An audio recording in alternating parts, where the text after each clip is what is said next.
ay ipinagbabawal. Kabilang po ba sa Gift Check Act ang coupon o voucher? Ang mga instrumento na issue sa ilalim ng loyalty o promotional discount gaya ng rewards, coupons at vouchers ay hindi sakop ng Gift Check Act. Kaya naman, ito ay maaaring naglalaman ng expiration dates at ang paggamit nito ay sumusunod sa mga alituntunin at kondisyong ibinigay ng tindahan or establishment. Pero paano po ba natin malalaman kung ang instrument ay voucher o coupon? Bukod sa ang voucher o coupon ay in-issue sa ilalim ng loyalty o promotional discount, ito ay nagtataglay ng mga katagang loyalty o reward o kaya ay may promo permit number at expiration date. Sa kaso po ni Ginoong Tagle, ano po kaya ang maaari nating maipayo sa kanya? Makabubuting suriin ni Ginoong Tagle ang instrumentong kanyang hawak at kung ito ay hindi voucher o coupon, ito ay hindi dapat nagtataglay ng expiration date. Kung ganoon, responsibility ng issuer na palitan ang mga ito ng walang gasto sa parte ng consumer. Sakaling tumanggi ang issuer ng gift checks na ito ay palitan, siya ay maaari ng mag-file ng complaint o i-report ito sa DTI Provincial o Regional Office sa kanyang lugar o mag-email sa Fair Trade Enforcement Bureau. Ang proseso ng pag-file ng complaint ay makikita rin sa DTI website www.dti.gov.ph. Kaya mga consumer, tandaan, ang pag-issue ng gift check na may expiration ay pinagbabawal. Ngunit kung ito ay loyalty o promotional discount gaya ng rewards, coupons at vouchers, ay hindi ito sakop ng batas. Kaya naman, ito ay maaaring maglaman ng expiration dates. Maraming salamat, Ms. Bien. Walang anuman, Ms. Denz. At yan ang kabuuan ng ating programa sa araw na ito. Paalala lamang po ng impormasyon na aming naibigay ay base lamang sa aming natanggap na salaysay at mga pangyayari na inilahad ni Ginoong Tagle. Abangan muli ang Dear Consumer Care sa susunod na linggo. Ito po si Denzel Bonal na nagsasabing, wise ang consumer na may alam. Para sa updates, please like, follow, subscribe to our Facebook, Instagram, Twitter, and YouTube accounts. That's DTI Consumer Care and DTI Philippines.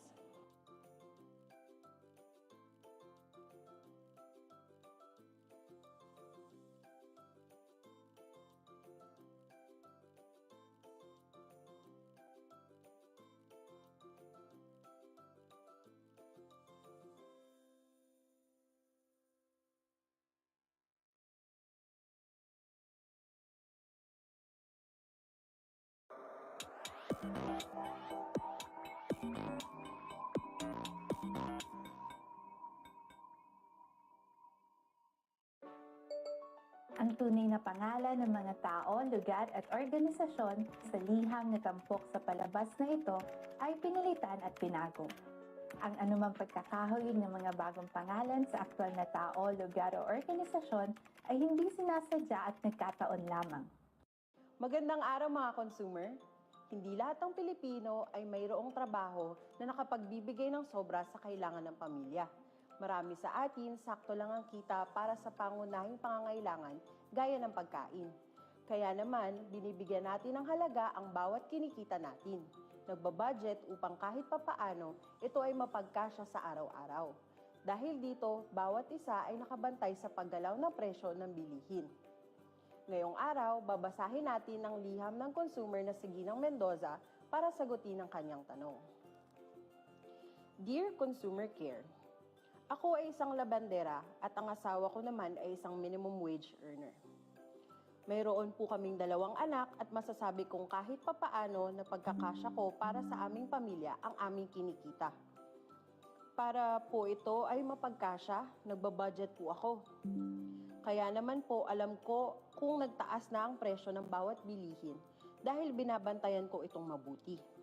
Itong nakaraang linggo, napansin ko na mas mahal na ang presyo ng shampoo na binibili ko. Maaari niyo po ba itong tingnan? At para sagutin ang tanong ni Ginang Mendoza, kasama natin ngayon si Mr. Adrian Echano ng Price and Supply Division ng Consumer Policy and Advocacy Bureau. Magandang araw po, Sir Adrian. Magandang araw din, Dens, at sa mga consumers na patuloy na tumatangkilik sa ating programa. Sir Adrian, tungkol sa concern ni Ginang Mendoza, ano po ang masasabi natin? Alam mo din, una sa lahat, ang shampoo ay hindi kasama sa mga itinuturing na basic necessities at prime commodities na binabantayan ng DTI. Ganun po ba? Alin lamang po ba ang mga produktong binabantayan ng DTI?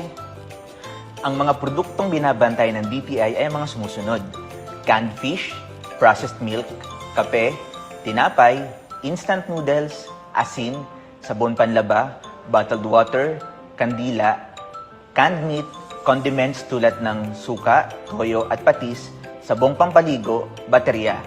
Ang mga produktong ito ay itinakda ng Republic Act No. 7581 o Price Act. May listahan po ba nito? Saan po makikita? Oo, Dens. Ang tawag sa listahan na ito ay SRP Bulletin. Ito ay makikita sa website ng DTI, www.dti.gov.ph. Ang pinakahuling SRP na ay inilathala ng DTI noong 11 ng Mayo ngayong taon. Bukod po sa listahan ng produkto, ano pa po ang nakapaloob sa ating mga SRP bulletin? Nakapaloob dito ang mga brands, grammage, at ang suggested retail price ng mga ito. Kaya naman ito ay maaaring gamiting pamantayan sa pagbabudget ng mga ilaw ng tahanan. Kung ang produkto naman pong bibilhin ay nasa SRP bulletin, subalit ito ay binebenta ng higit sa nakasaad dito, maaari po ba itong isumbong? Maaring i-report ng consumer ang tindahan o business establishment sa DTI Fair Trade Enforcement Bureau kung nasa Metro Manila po kayo. Kung nasa probinsya naman po, maaari po mag-email sa DTI Regional or Provincial Offices. Pakilagay po ang kumpletong detalye ng inyong reklamo, impormasyon ng tindahan, gaya ng address, email address at telephone number, at maglakip ng patunay ng inyong transaksyon. Makikita rin sa www.dti.gov.ph ang proseso ng pag-file ng complaint. Kaya naman sa ating mga consumer, maging mapanuri at matalino sa pagbili. Ugaliing tingnan ng SRP kung mamimili ng pangunahing bilihin. Maraming salamat, Sir Adrian. Maraming salamat din, Dens. At yan ang kabuuan ng ating programa sa araw na ito. Paalala lamang po ng impormasyong aming naibigay ay base lamang sa aming natanggap na salaysay at mga pangyayari na inilahad ni Ginang Mendoza. Abangan muli ang Dear Consumer Care sa susunod na linggo. Para sa updates, please like, follow, subscribe to our Facebook, Instagram, Twitter, and YouTube accounts. That's DTI Consumer Care and DTI Philippines. Hindi natin dapat hayaan ang mga nananamantala na makuha ang pinagtrabahuhan nating halaga na dapat ay para sa pamilya. Kaya naman maging mapanuri at gamiting gabay ang SRP Bulletin mula sa DTI. Ito po si Denzel Bonal na nagsasabing, wais ang consumer na may alam.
Magandang umaga po sa ating lahat, to our participants here sa Zoom, and to everyone joining us via Facebook Live.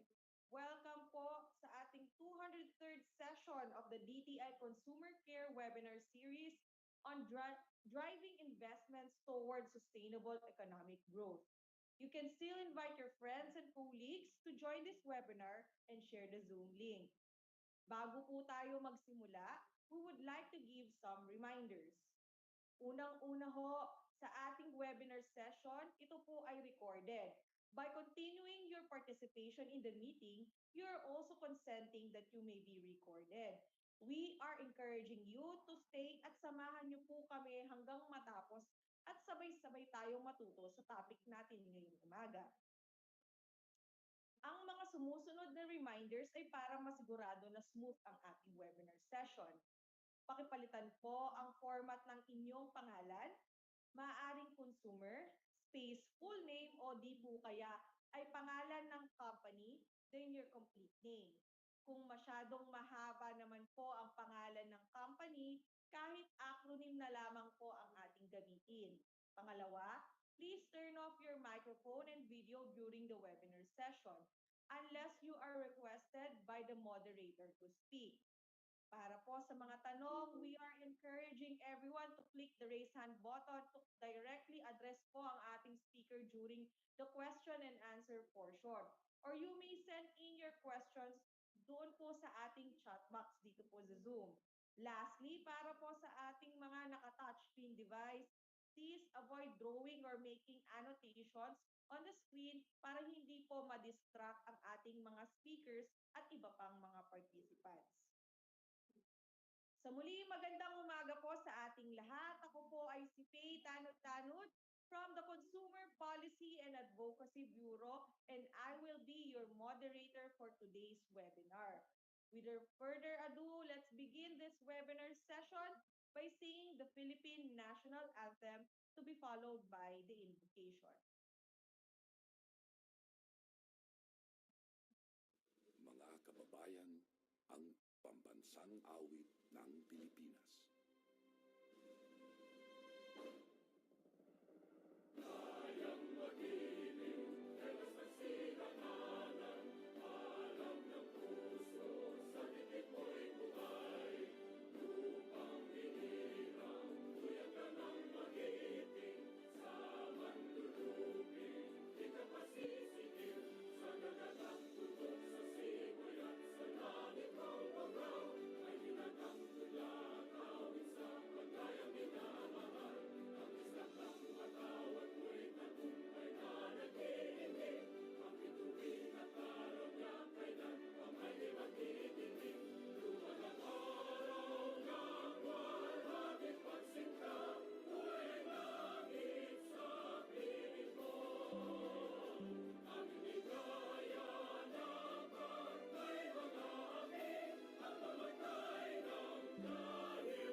Loving Heavenly Father, we come to you this hour asking for your blessing as we are gathered together in this webinar.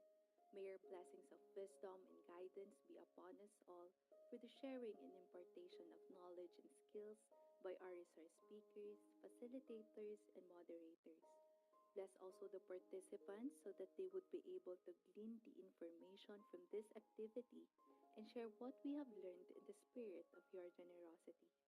Lord, we bring you our prayers, our commitment, our gifts to you this day.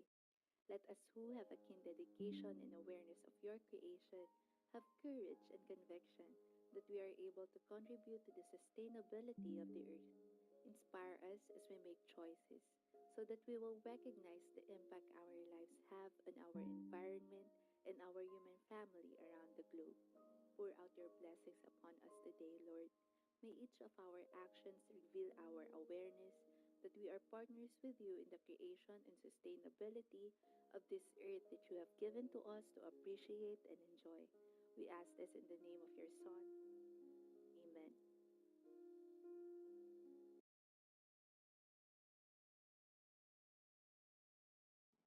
Magandang umaga po muli sa ating lahat.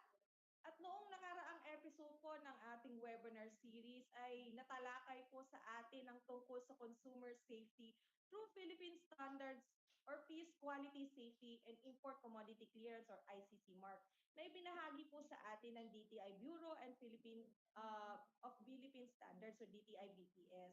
So sa ngayong araw naman po ay tatalakayin po natin kasama po ang speaker natin mula sa Board of Investments ang mga key initiatives on sustainability and collective performance po ng ahensya. Dito ay may pagkakataon din po tayong mga consumer na malaman ang kahalagahan ng investment sa economic growth at mga sustainable business models. Di na natin papatagalin pa ang ating main program po natin, ang main part po ng ating program. Let me introduce to you our speaker. Our speaker for today is a graduate of Bachelor of Science in European Studies from Ateneo de Manila University and Master in Business Management from the University of the Philippines, Manila. She was a member of the team of the 2015 APEC Senior Officials Meeting Chair, handling e-commerce, telecommunications, and science and technology during her stint in the Department of Foreign Affairs. She also serves as lead desk officer handling the EU Generalized Scheme of Preferences Plus as a senior trade industry development specialist under the DTI Bureau of Internal Trade Relations. She engages in trade and investment agreement negotiations such as the Philippines-Korea Free Trade Agreement, Indo-Pacific Economic Framework for Partnership, and the World Trade Organization Joint Statement Initiative for the investment facilitation for development. Currently, she is the officer in charge for the investments policy and the planning service under the Board of Investments. Let's all give a round of applause to Miss Jolan Lianeza of DOI. Let's give her a round of applause, please. Miss Lianeza, you may have the virtual floor po. Marami pong salamat sa pagpapaunlak at sa pag-imbita po sa Board of Investment para po dito sa ating webinar series. May I request na lang po ng ating mga host to share my PowerPoint presentation.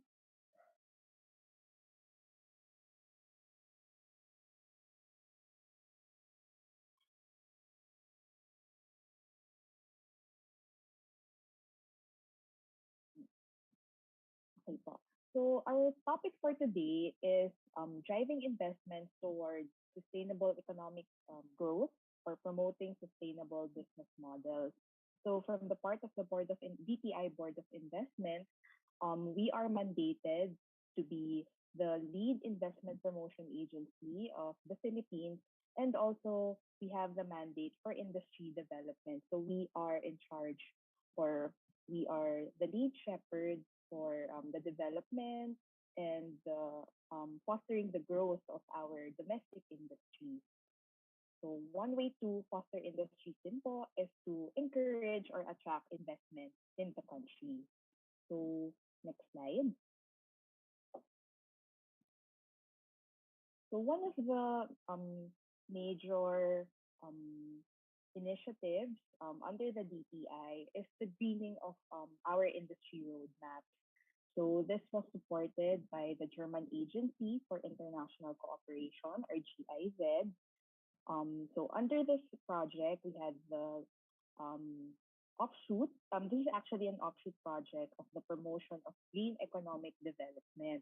So under green economic development, we aim to have recommendations on how to green in the industry by having policy recommendations or promoting climate smart, environment friendly, and globally competitive industries.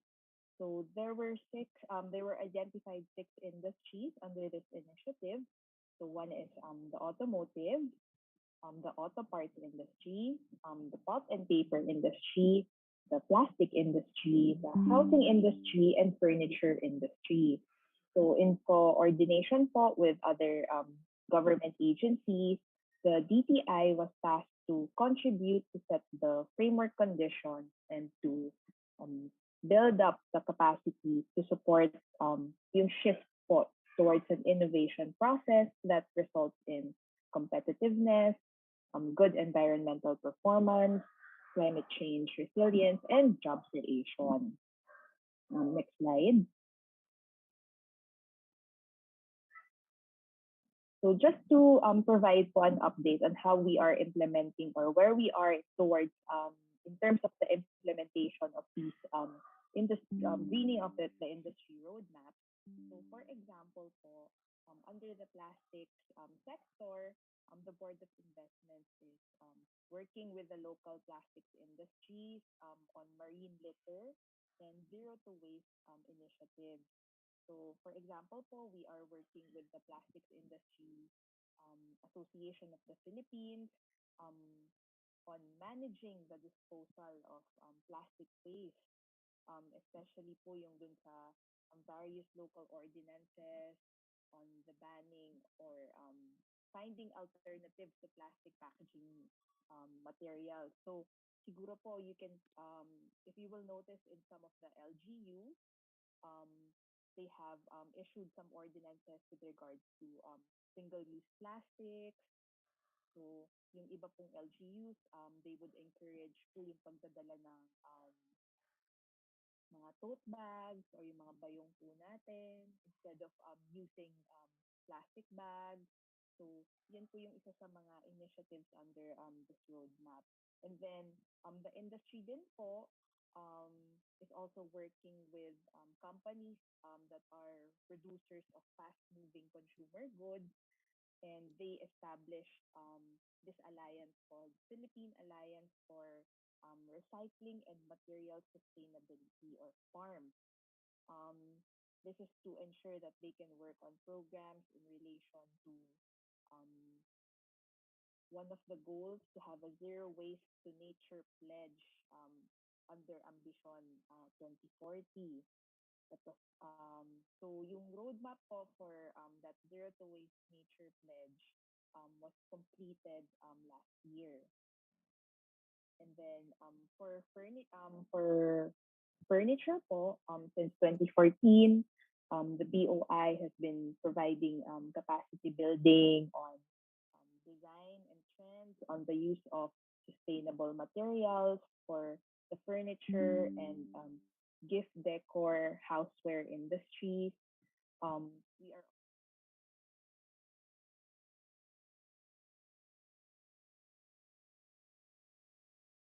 sustainable materials to manufacture furniture.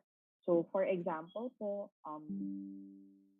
we are actually assisting a potential investor from Switzerland um, who are interested in manufacturing cocoa boards in the Philippines. So they would like to use po yung mga cocoa husk or yung mga cocoa coir and then um, use this para po mag fiberboard siya that we can use to manufacture furniture.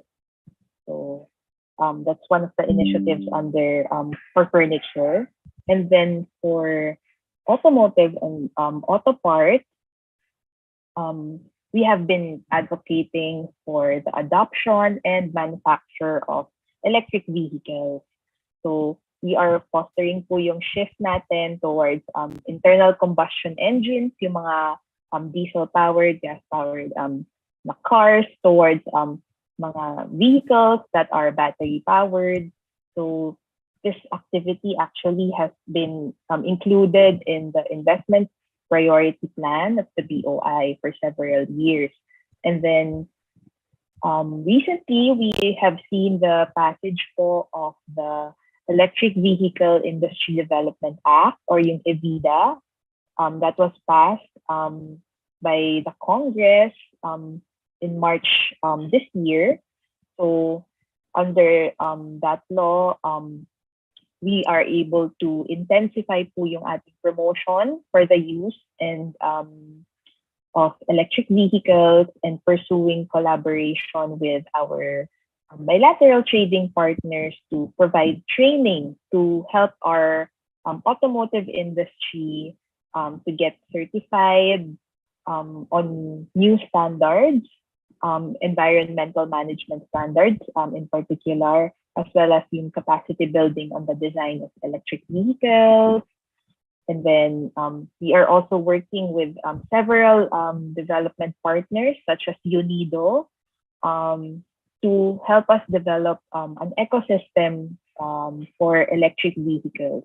So pag sinabi po nating framework ecosystem, this will be a set of policies that will enable us to develop the industry or support the industry in moving towards internal combustion engine, towards manufacturing electric vehicles. So next slide. So apart from the Greening of Industry Roadmap initiatives, the BOI also has other industry development initiatives with regards to sustainability. So one of this is the Academe Industry Matching, or what we call AIM. So this was launched last year. This is actually our aim here is to encourage linkages between the academe or our higher education institutions and our industries in order for us to enable to bridge the skills gap, and as well as to identify what are the needs of the industry to ensure that there's better job matching and skills matching. So one of the offshoot activities under this initiative po is we were able to link with Adamson University for their Talk and Tech event. So under that Talk and Tech event, we invited industry representatives and connected them with the researchers of Adamson University to discuss innovative solutions for their needs. So for example po, the footwear industry has concerns on recycling kasi during po the pandemic, di ba, hindi naman po tayo masyadong nakalabas dahil sa lockdown. So marami pong naging concerns yung industries kasi po yung mga products nila, hindi po nila nabenta at hindi rin po siya nagagamit. So I'm not sure po if you have experienced yung mga sapatos po natin na nagbabakbak or humihiwalay po yung swelas. So yun po yung isa sa mga discussions nila na parang how can we ensure na mag-i-improve yung products ng footwear industry natin para mas mahaba pa yung buhay ng sapatos. So yan po yung isa. Para rin po ma-reduce yung waste na tinatawag natin. And then another example din po, another initiative under this project is we are touching base with the De La Salle University of Dasmariñas on curriculum review and development, so and industry immersions. So ang aim po namin dun sa collaboration naman with the De La Salle University is to address skills gap, and of course we also want our students who will be part of our future workforce to be ready in terms of sustainable industry practices, and so that they would be ready to be absorbed by pag nag-graduate po sila, mas ready po sila to be to work in the industry that they're interested in. So yun po. And then of course another example po would be the Leyte Ecological Industrial Zone, or the LEIZ Master Development Plan. So we launched this in December of 2020. So the LEIZ aims to promote industry clustering with a view to reduce logistics costs between integrated businesses and ensure reliable power supply. So dito po sa Leyte, we are actually leveraging on our copper resources. So as we use since we are using technological solutions, innovative technical solutions to the issue of climate change and environmental sustainability, metals po is one of the highly recyclable materials. So these are actually very valuable, especially po yung copper. So we are leveraging on our copper resources in Leyte. So that's why we developed this master development plan. And then yung goal po kasi talaga dito is to develop an environmentally sustainable ecozone that uses renewable energy sources, where we use technologies that utilize or have increased energy and materials efficiency. So yun po yung gusto nating i-develop so that part din po ng ating sustainable efforts is to encourage regional and countryside development. So this is one of those projects. So we hope that this through this Leyte Ecological Industrial Zone, we will be able to set a standard for how we develop environmentally sustainable industrial zones.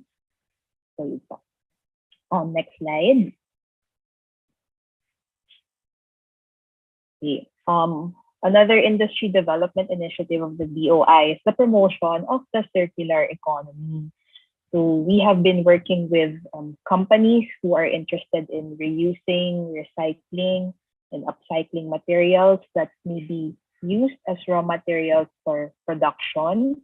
So for example, we are working with the chemicals industry in terms of how they can recycle mga chemical inputs and use it for another, and use these to support another industry. Another example po is we have been also working with the textile and garments industry.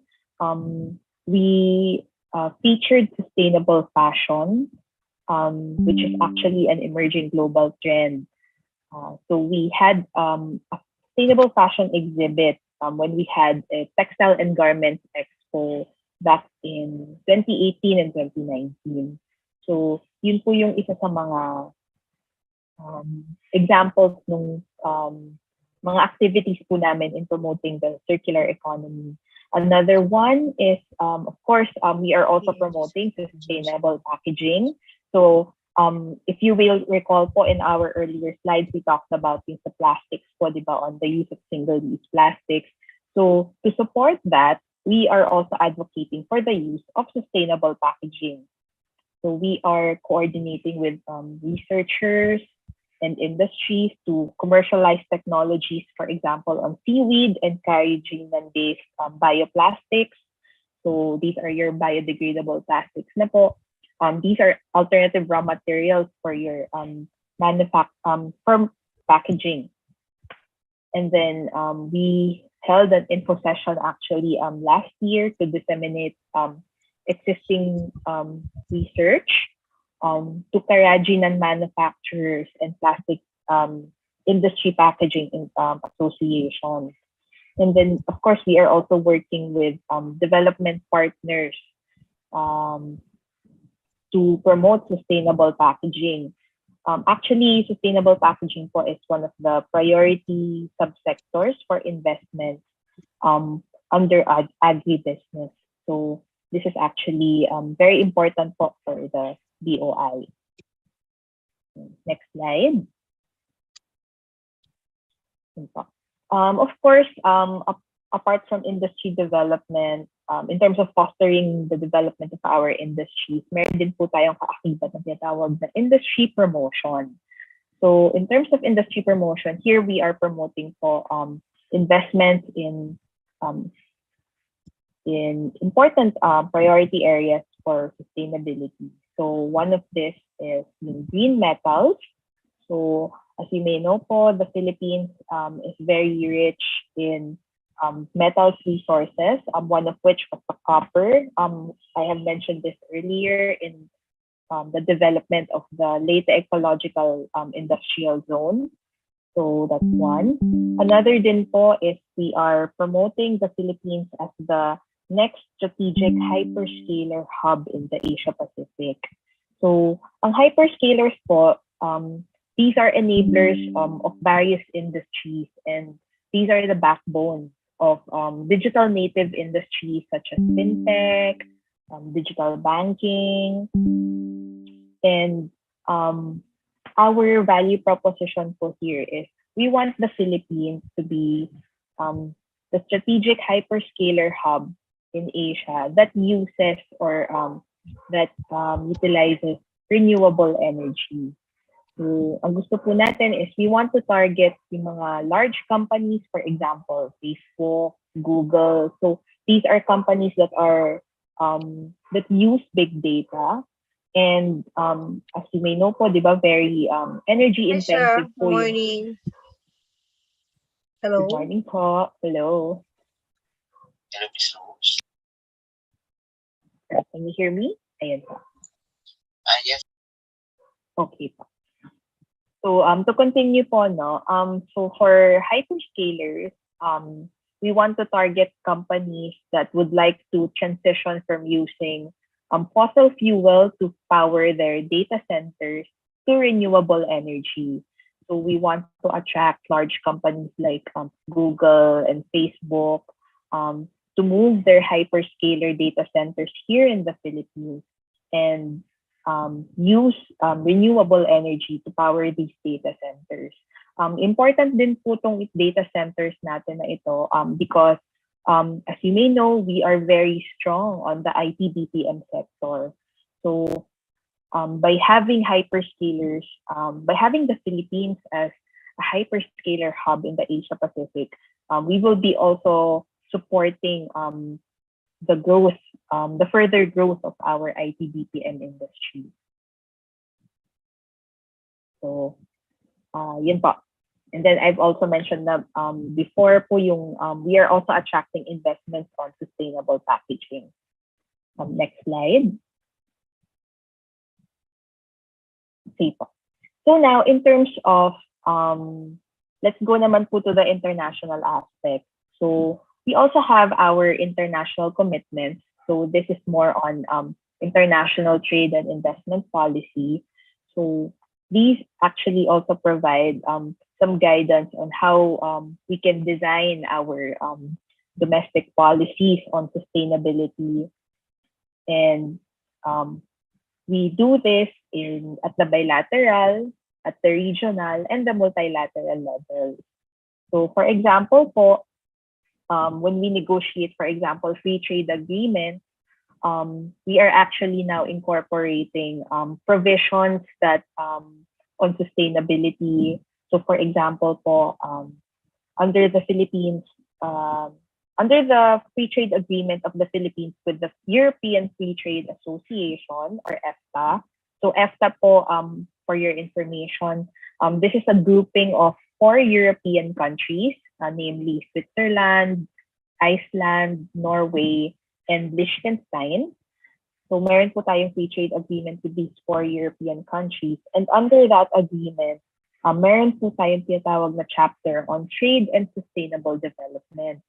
So under that chapter, we have a commitment, the Philippines has a commitment that we will not derogate or we will continue to promote and advance environmental, labor, and sustainable development principles in accordance with the international conventions under the UN on these areas.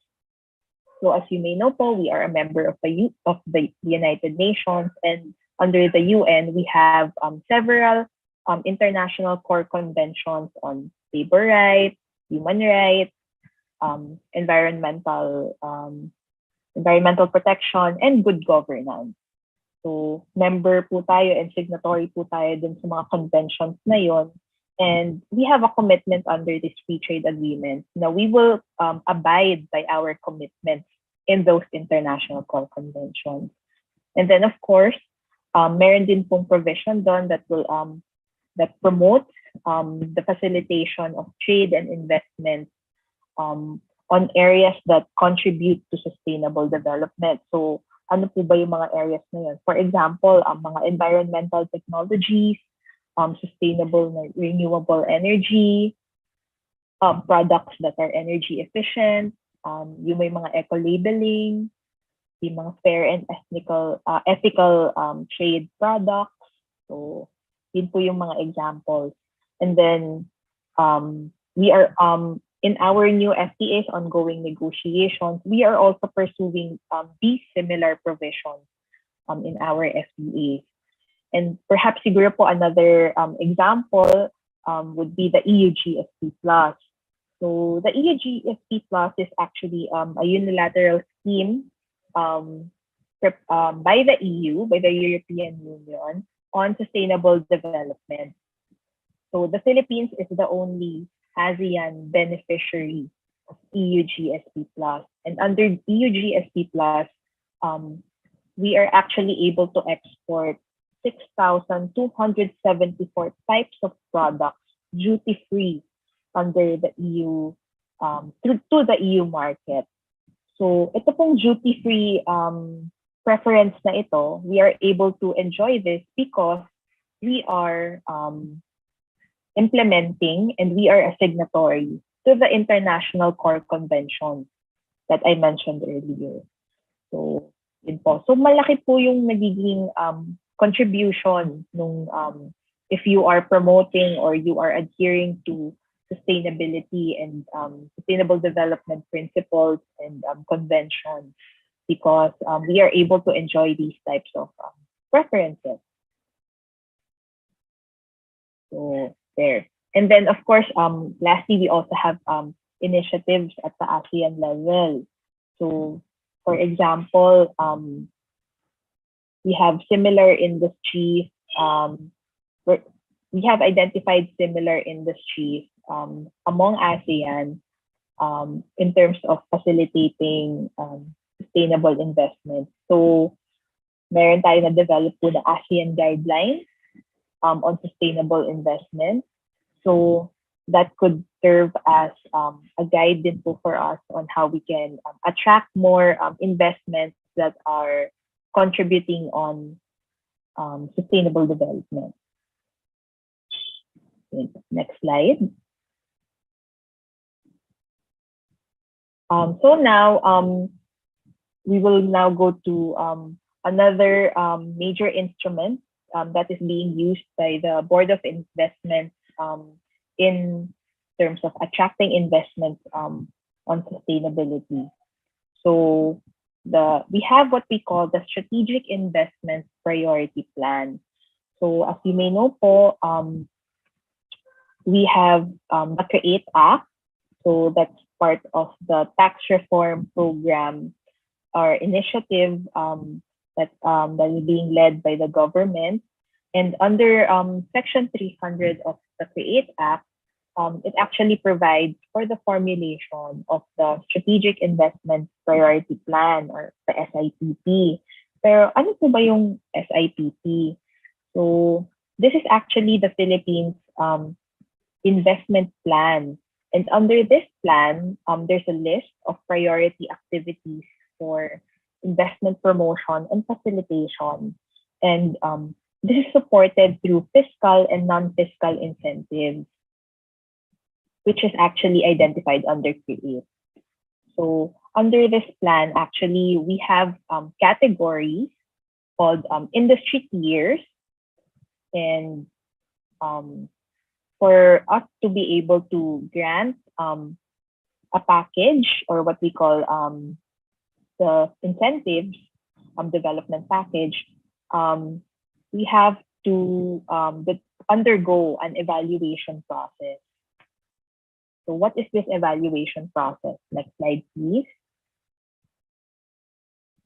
So this is actually the criteria for priority determination for the SIPP.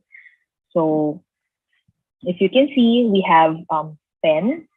So number one, it should have substantial amount of investment.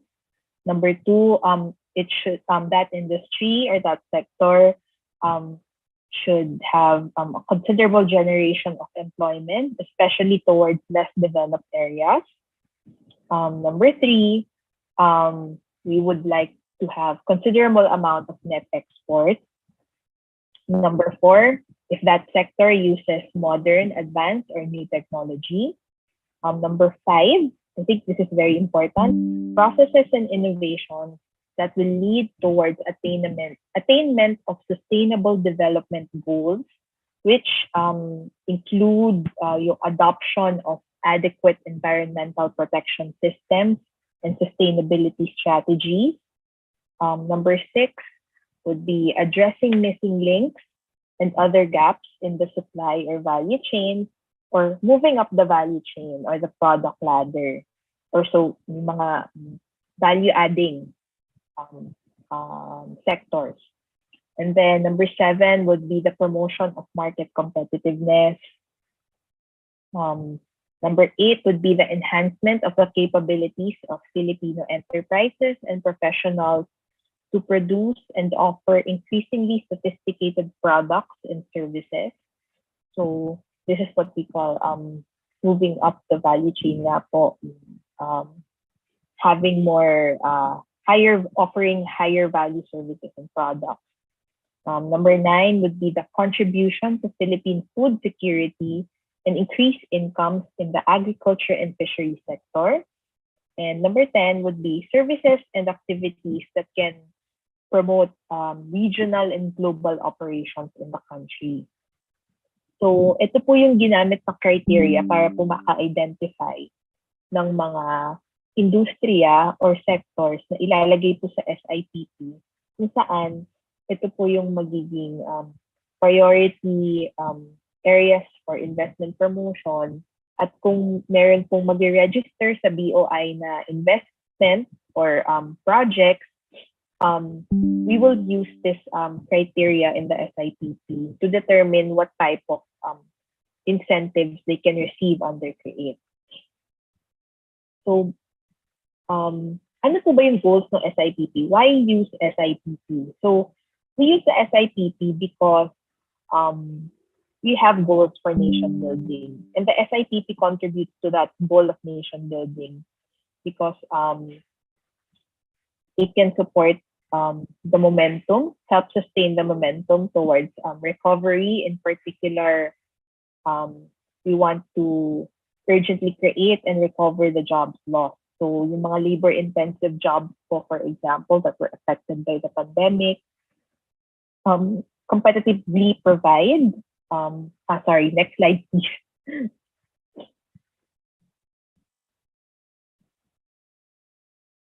Yes. So yun po. We want to competitively provide for the basic needs of Filipinos. So we want to provide food, health, shelter. We want to secure the basic needs of our Filipino citizens. And of course, we want to hasten the transformation into a modern and efficient economy with highly developed infrastructure. We want to attract investments that promote innovation, research and development, and the use of the latest technology. And we want to position the Philippines as a regional hub for carbon-reducing activities. So if you will see po yung goal ng SIPP, goal number 5, if you will recall po, diba, we are promoting the Philippines as a strategic hub for the for hyperscalers. So yung when we identify specific industries, we also want to make sure na these are consistent with the policy tools that are available to us.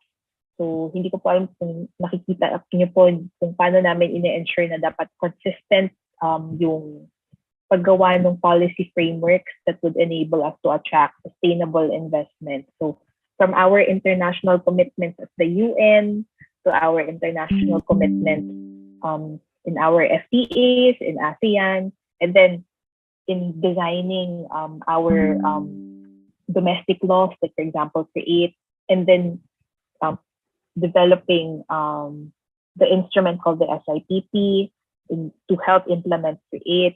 And then, of course, yung supporting the industry development initiatives natin and yung industry roadmaps natin. So yun po yung nakikita natin na tinatawag natin na consistency to have an enabling policy environment. Next slide. So yun po. So here's the SIPP framework. So in the formulation po kasi of the SIPP, we used Section 296 of the CREATE Act to provide the basis for the conditions of each industry tier. So under the SIPP, there's actually 3 tiers of for identifying sectors of for priority investments. So meron po tayo tier 1, which we consider as the base structure for Philippine economic development. So under tier 1, we cover activities that are involved in high potential for job creation, sectors with market failures resulting in under provision of basic goods and services, value creation through innovation, upgrading, or moving up the value chain, provide essential support to sectors critical to industrial development, and emerging industries because of potential comparative advantage of the Philippines. And then for tier 2 and tier 3, these are activities that actually would address supply chain gaps. Sa Philippines po kasi we have industries na we need to improve on backward linkages kasi po hindi pa po integrated, ganun ka-integrated yung mga industries natin. So we want to address those gaps to ensure that we are able to produce more higher value products and use these for exports so we can move to higher up the value chain. And then,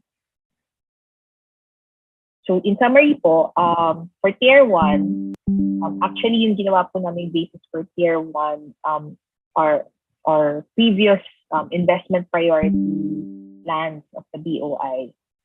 So yung mga activities po under our previous IPP, we lump them under tier 1. So that forms the base. And then for tier 2, these are activities that fill in the gaps in the value chain. So these are your import substituting sectors. And then for tier 3, ito po yung pinaka-highest tier natin. These are activities that actually promote innovation, R&D, use of technology, Industry 4.0 technologies in particular. So next slide, please. So just to elaborate on the previous slide, yung tier 2 and tier 3 po natin is we created those tiers because we want to create strong backward and forward linkages. Again, as I've mentioned earlier, we want to create more value adding and we want to prevent supply chain disruption.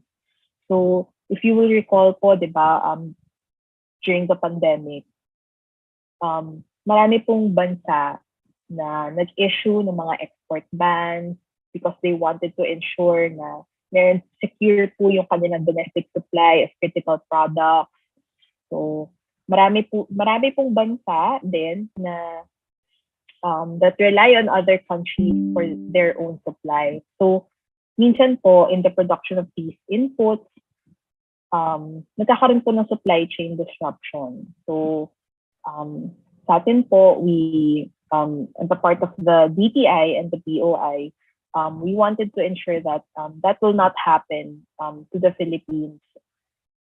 Kung magkaroon man ulit ng next na pandemya or other health emergency or other types of disruptions that could affect nga po yung supply, domestic supply natin ng mga important products and provision po of important services.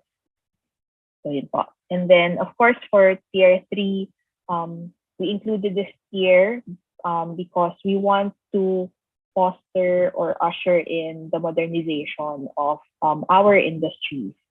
So we want to transition our industries from using technology to use Industry 4.0 technologies. We want to increase our product sophistication. So for example, instead of for electronics, for example, we want to move from assembling electronic components, to designing these components. So from assembly to IC design, for example. And then we want to increase in productivity and efficiency. And of course, we want to foster yung skills development for our Filipino workforce. Next slide. So this is an example po of the incentives that improve competitiveness. So we have, this is actually a part of our development package po from BOI that we offer to potential investors. So for example, we offer incentives such as income tax holiday, duty-free importation of their capital equipment. There's 5% special corporate income tax. Of course, meron din po mga enhanced deductions like depreciation allowance of the assets acquired for the entity's production of goods and services, 50% additional deduction on labor expense, on power expense, domestic input expense. Then, of course, 100% reduction for R&D, NOLCO, enhanced NOLCO, and so on. So, for example po, yung enhanced deduction on power expense, we are providing this benefit because this can help offset the high power costs in the country. While the deduction, for example, of reinvestment allowance to manufacturing industries encourages manufacturers to reinvest their gains here in the Philippines. So we want investors not just to operate their business here in the Philippines, but we also want them to encourage to expand their operations in the Philippines. So hindi lang po natin gusto na mag-attract yung investment, mag-operate sila dito. Gusto rin po natin na lumaki sila dito. So yun po. Next slide, please. So here, this is actually a slide where we can see po yung comparison of the period of incentives availment between industry tiers. So this is what makes the tiers different. So how we categorize yung mga activities under each tier. So the more sophisticated and more high value the sector is, for example, that sector is very intensive on the use of innovative and Industry 4.0 technology. And if they qualify under Tier 3, they will be able to enjoy longer periods for incentives. So aside from the industry tier, the period of availment actually is also affected by the market orientation of a project. So for example, po yung investment is it for export, exclusively for export, or are they also catering to the domestic market? Yung ano po ba, yung project po ba, yung investment po ba will be located in NCR or will be located outside NCR? So yun po yung iba pa pong considerations when we identify or develop an incentives package for each investment or project that we are evaluating. So next slide.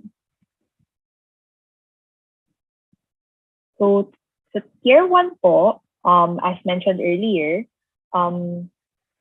these are actually the activities under the previous investment priority plan. So here we have investments, for example, on environment or climate change related projects, qualified activities against COVID-19, energy efficiency and conservation, healthcare and DRRs and services, agriculture, fishery, and forestry, industrial waste treatment is an example of a strategic service. So, yun po. For the next slide, so in terms of export activities, meron po tayong mga production and manufacture of export products. So these are yung mga export-oriented sectors. We have our services exports. Also, under Tier 1, we also included activities that are covered by special law. So for example po, yung sa renewable energy, so we have the Renewable Energy Act. So yung mga activities po under, or yung mga sectors po provided under, covered by renewable energy are under Tier 1. And of course, those sectors that encourage energy efficiency and conservation are also under Tier 1. Next slide, please. So for Tier 2, we have what we call yung mga these are examples po, no? We have yung mga green ecosystems or industrial value chain gaps, and of course, those that address food security challenges. So for green ecosystems po, we want under here would be yung manufacturing po of electric vehicles, yung use po ng mga battery storage systems, the use of sustainable packaging, and then for industrial value chain gaps, ito po yung mga activities or sectors that enable our industry to strengthen yung backward and forward linkages. So nandito po yung mga crude oil refining, lab scale wafer fabrication for our electronics industry. Tapos in terms of food security, we wanted integrated dairy production and processing. As you may know po, almost mga 90%, if not 99%, ng gatas po ng Pilipinas is actually imported. So gusto po natin mag-attract ng investment in dairy production and processing. Of course, yung pag-produce for pag-develop ng mga hybrid seeds for that our farmers can use. So yung mga activities po involved in those types of yung mga ganun pong klaseng type of activities would fall under Tier 2. And then of course yung manufacture of animal vaccines, pesticides, and fertilizers.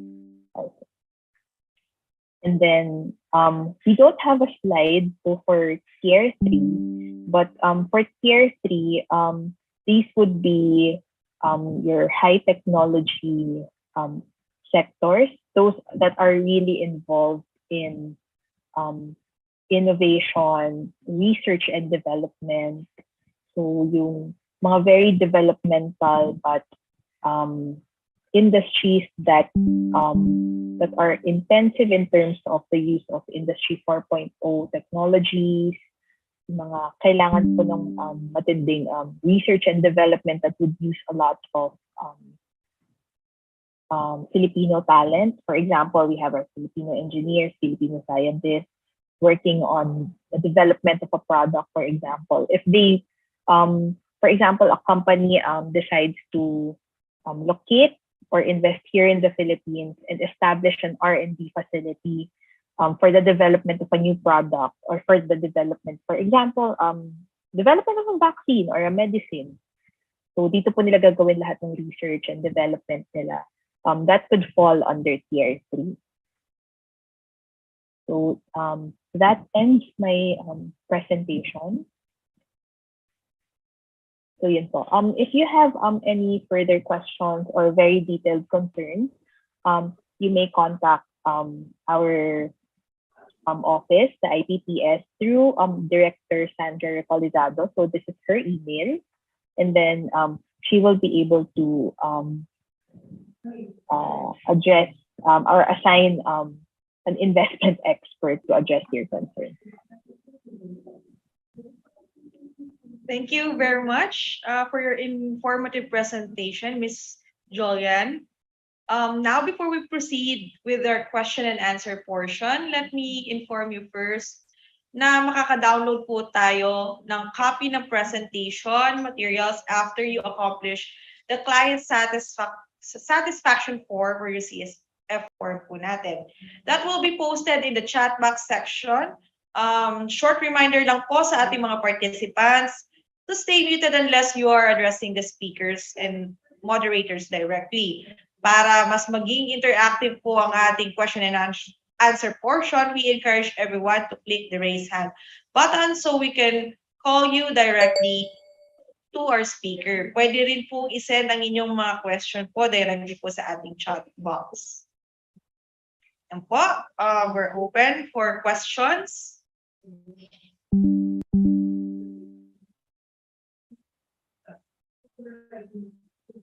Okay, ma'am, for our first question po, sino po ang nagbe-benefit po ng initiatives ng BOI? Is it businesses po ba? And paano po ba ang processes nito? Is this a linkage po ba ng ating mga businesses to investors? Pwede po ba nating i-elaborate po ito, ma'am? So regarding po yung question na yun, actually for the BOI, it's a combination po, no? So for one, for example, when we encourage investment, we're not just talking about foreign investors. So number one, we want to attract foreign investors. So pwede rin po kasing yung foreign investor po mismo, sila lang po talaga yung completely mag-ooperate on their own. So 100% foreign owned, for example, for certain sectors. Another one would be attracting foreign investors and encouraging joint ventures with local partners. So that's another mode. So here po, we have po yung partnering or linkage ng ating local industry, local businesses with a foreign partner so that the foreign partner can establish their presence here in the country. Another one would be, of course, promoting domestic investments. So here po, we encourage po yung mga yung mga Filipino citizens po natin who are involved in business to invest in these types of activities. So marami po tayong marami tayong mga domestic investors. Pag nakikita niyo po, for example, na nag-e-expand yung mga activities ng mga local brands that you are familiar with, so that's also that's actually a domestic investment. And then in terms of our industry development initiatives, the BOI is actually connected or is maintaining close relationships with our local industries. So when we speak of local industries po kasi, we touch base with them through the industry association. So yung each industry po natin, meron po silang, they band together, they form an organization or an industry association, and then we collaborate with them through the industry association. So when we implement or we design projects, it's actually in close coordination with them. Kasi hindi naman po kami mag-i-implement ng project. Dapat po mag-i-implement kami ng mga initiatives that would address or would give solutions or that will address industry needs.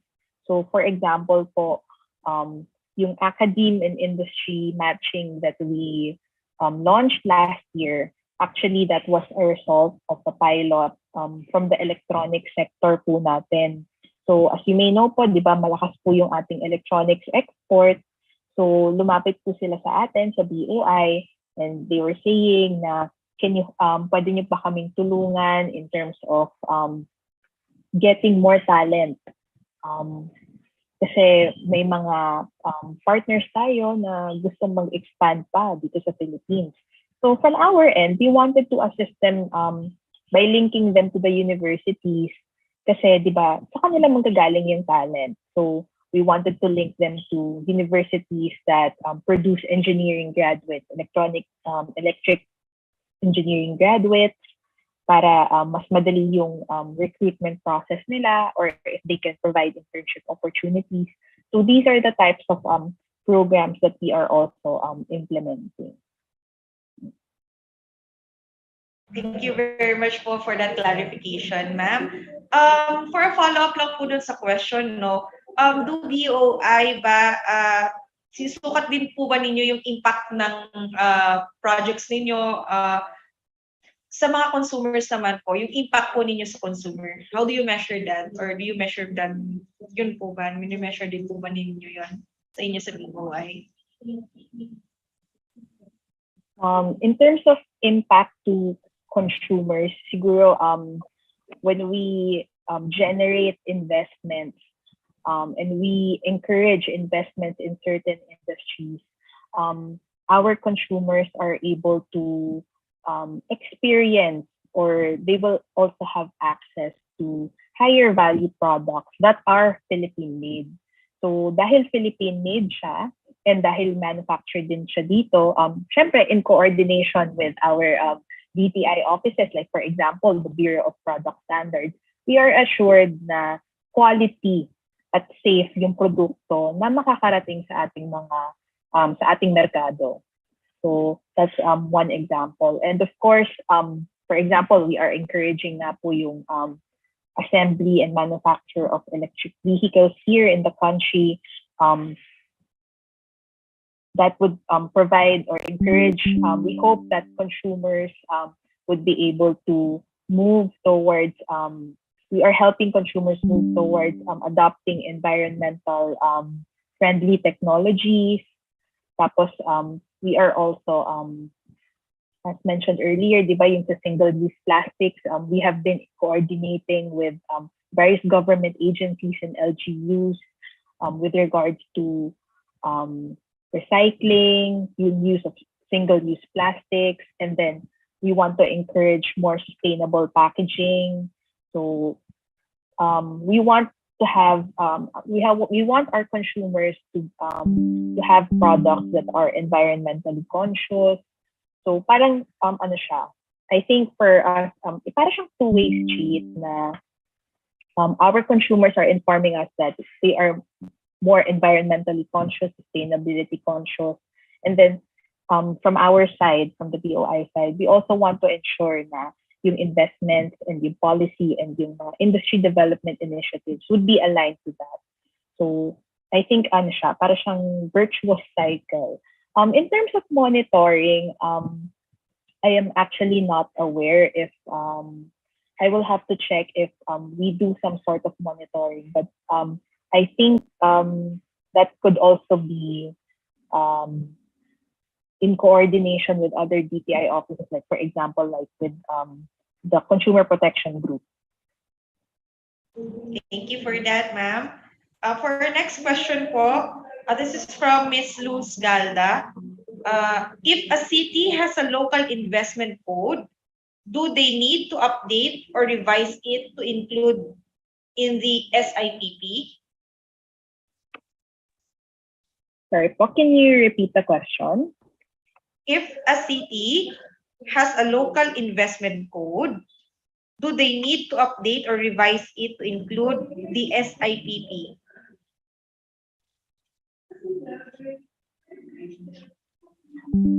Kung meron naman pong local investment code, I think hindi naman po yung SIPP po kasi is actually it's a general guidance.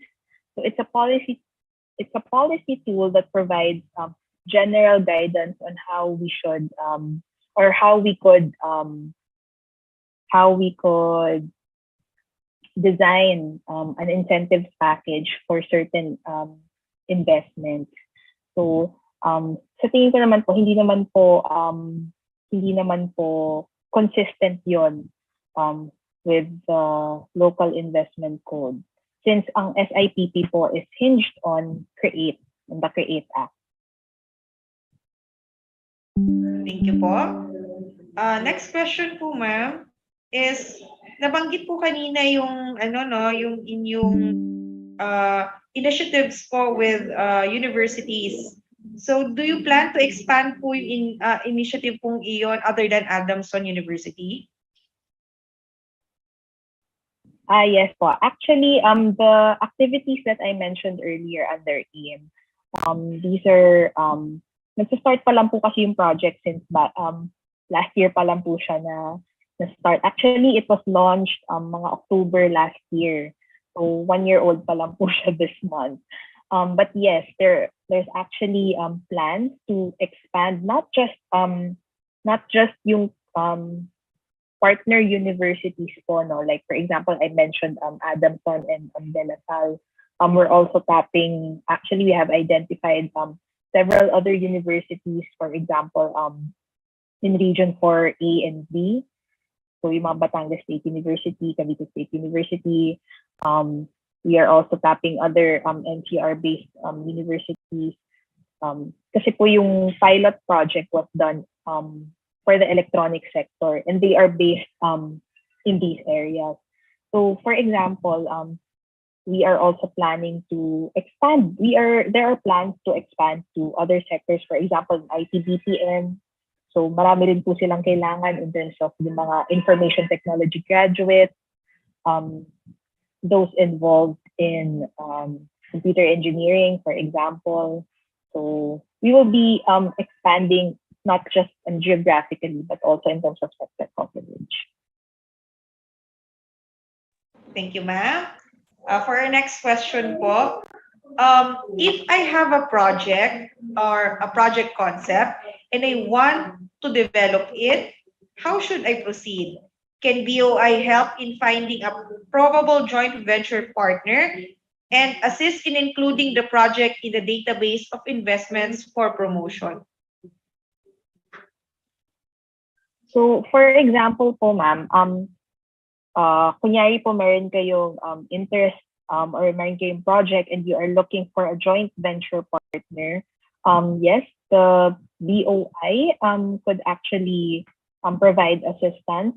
If this is a local project, we can perhaps refer you to our domestic investment promotion so that they can assist you in identifying possible joint venture partners.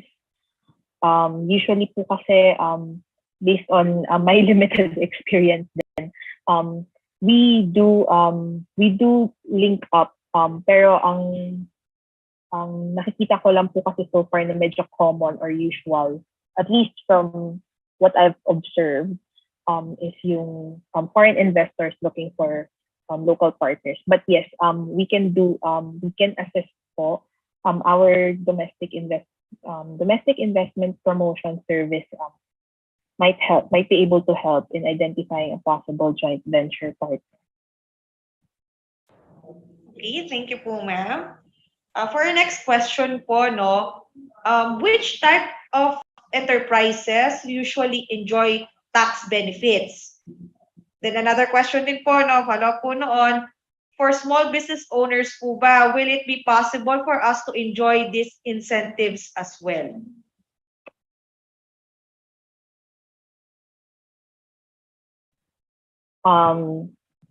Yung ano naman po, when we say small business owners, that I will have to check po, if our project, if there's a threshold for the projects to be able to enjoy certain incentives. As you may know po kasi, di ba, meron din po kasi tayong mga laws with regards to MIS or micro, small, and medium enterprises. Meron po tayong map of laws and benefits that are accorded to our MIS. And so we will have to check po yung kung yung benefits po ba ay yung policy po ba is more fit for yung mga benefits for MIS or yung benefits po could be taken from what we are offering in the BOI.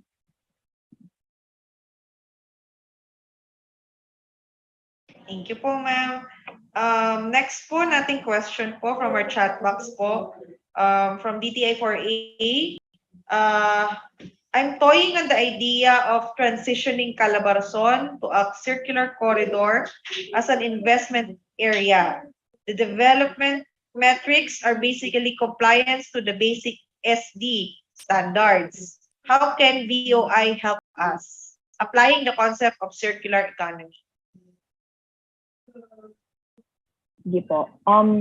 So for Region 4A po, I believe meron po kayong mga certain industries that are really that can be promoted po to to transition to the circular economy. Yun po ba yung yun din po ba yung target ng DTI Region 4A? Yun po ba yung question? Pwede po mag-open mic po si yung nag-raise ng question po sa ating chat box to clarify po yung ating question. Okay, ma'am. Good morning. Actually, I'm just thinking of this idea, considering that Calabarzon is probably the most industrialized next to Metro Manila. So we have the most number of economic zones and all other industries outside the industrial zone. So what I have in mind is the transition of the region from its present state. Yung kasi kung for sure some of us are familiar with the linear economic model, yung produce, then use and waste. And we can see all these industries around us are really in that very destructive model.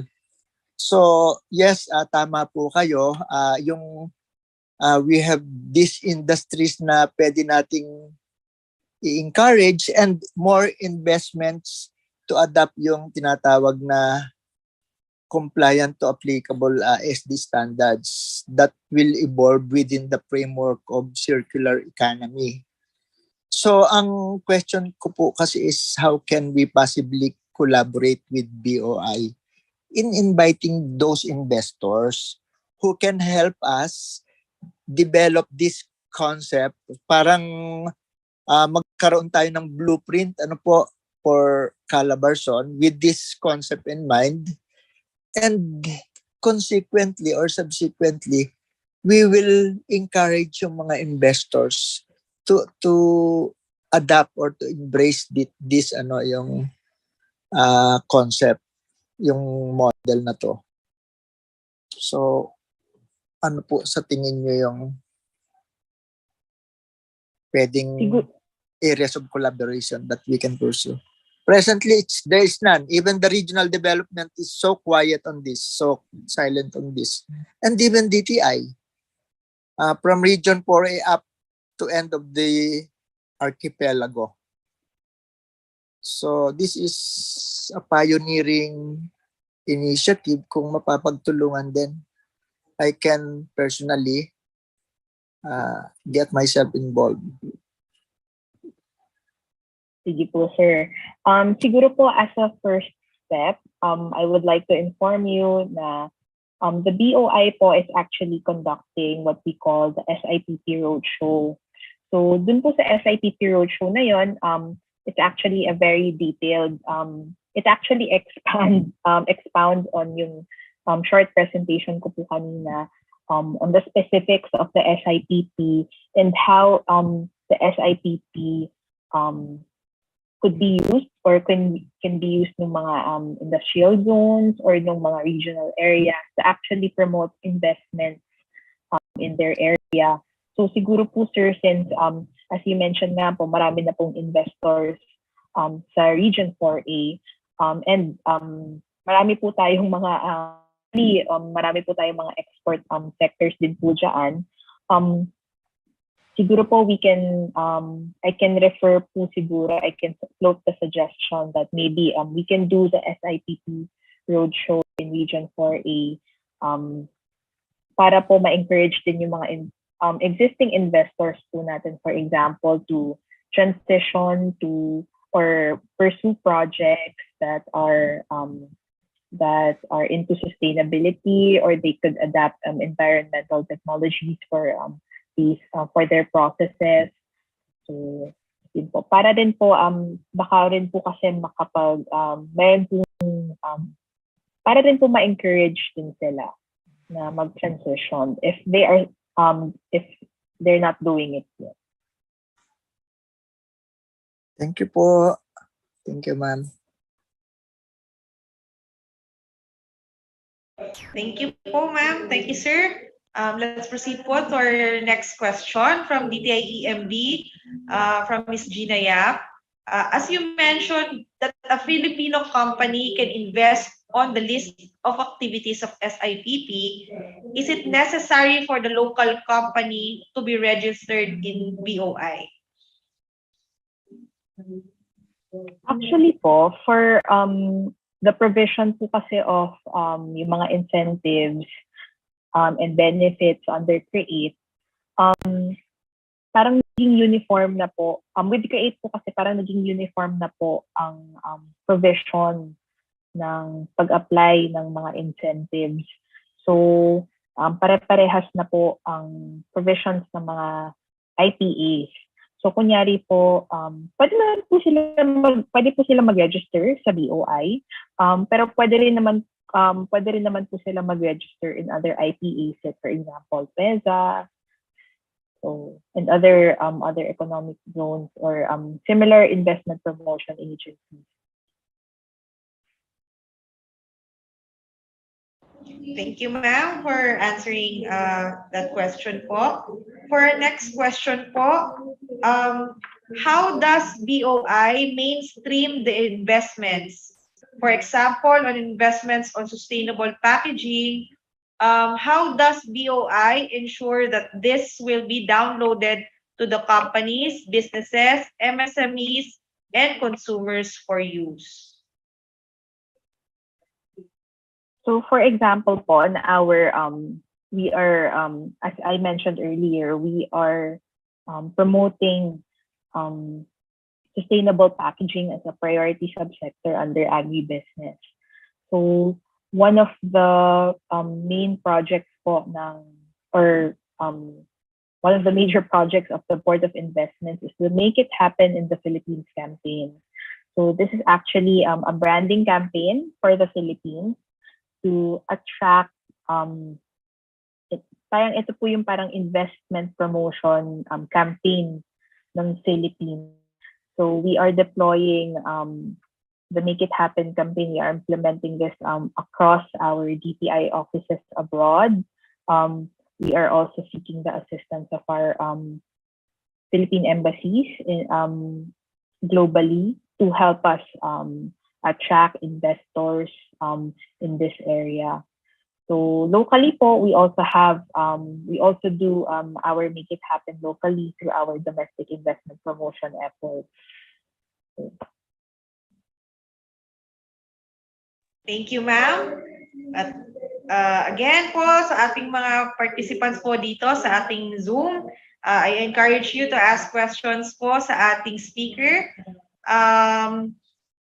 Or raise hand po ninyo ang button po natin. Pindutin lang po natin yung raise hand button natin kung gusto nating directly magtanong po sa ating speaker.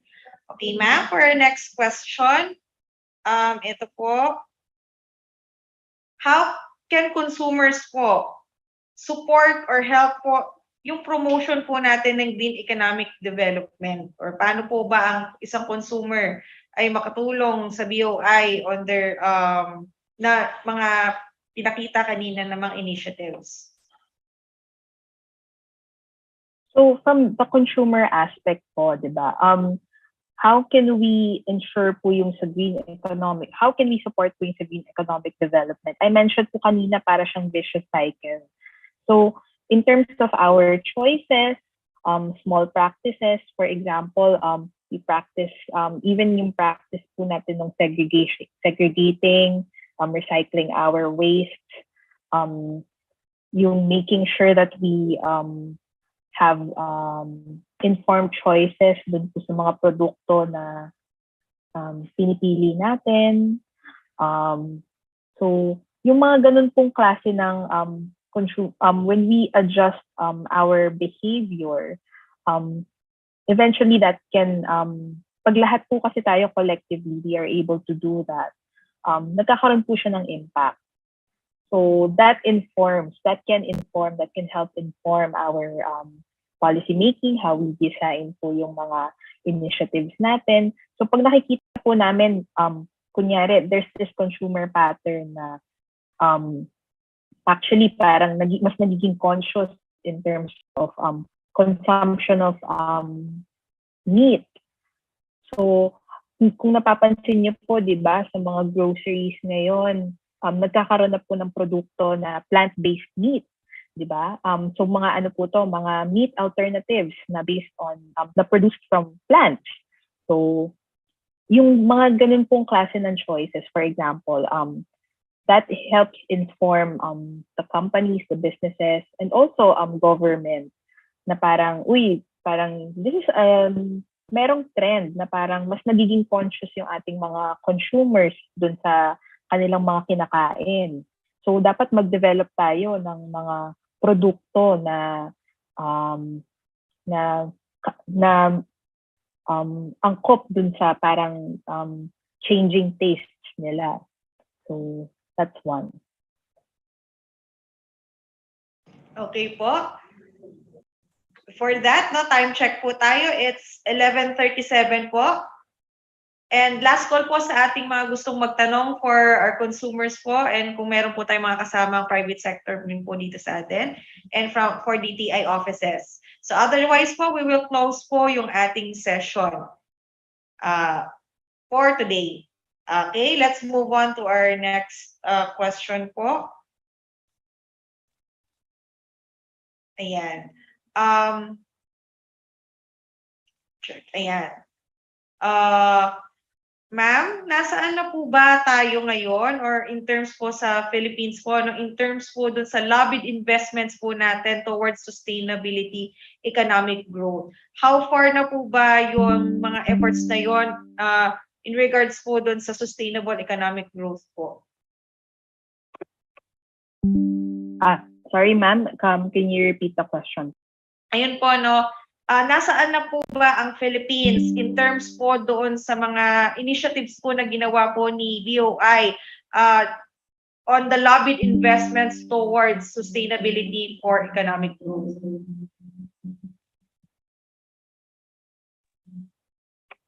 If yung question po is on, yung question po ba is yung measure po ng investment, kung yes po, parang situational po ni Philippines. From the BOI side po kasi, what we monitor is yung pagpasok po ng investments sa bansa, and yung pag-generate po ng so not just from the foreign investors but also yung mga domestic projects po na nag-register po, no. So the BOI is monitoring po yung mga pumapasok po na investments sa atin. And then from that, yung sa investments nga po, we classify that according to the tiers of the SIPC. So dun po namin nag-determine kung anong klaseng incentives yung pwedeng ibigay sa kanila. In terms of monitoring po kung nasa na po tayo sa sustainable development goals po natin, that would be, I think, a whole of government effort. So from the part of the BOI, ang contribution po namin is to attract and enable sustainable investments. Okay, ma'am. Thank you po doon. For next question po, would you consider IT apps or application project for BOI incentives? Ang IT BPM po is part of the priority sectors ng BOI for promotion. So kung meron pong project under IT, for example po kung development po yan ng isang app, pwede naman po silang register sa BOI. Okay po. Thank you po, ma'am. I think that's everything. Yun na po ang lahat ng questions po natin from the chat box and collated questions po natin dito on my end. So, if there are anyone pa po na gustong magtanong, you can ask questions na po. Last call po sa ating mga participants na naririto sa Zoom.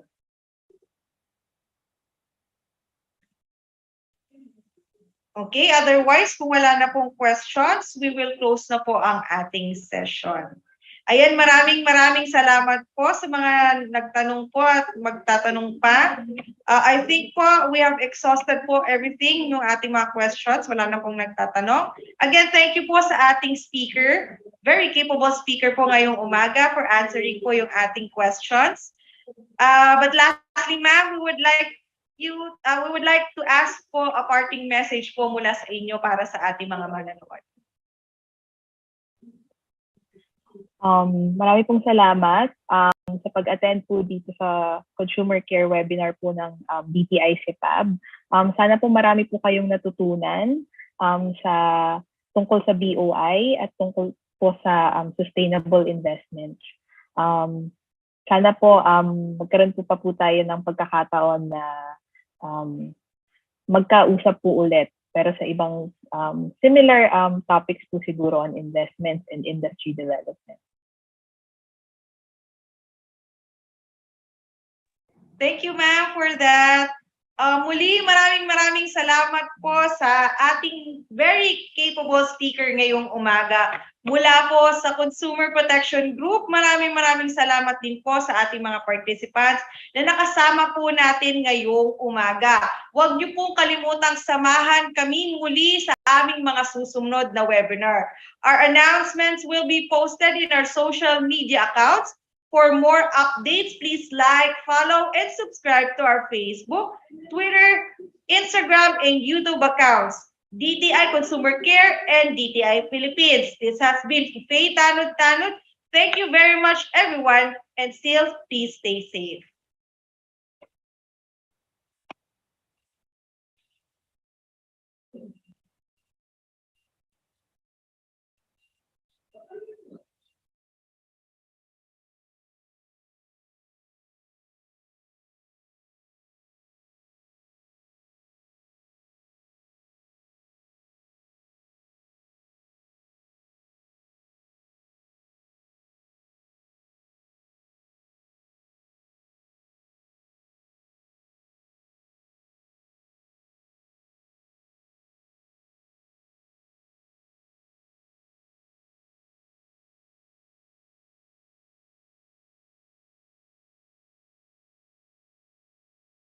Recording stopped.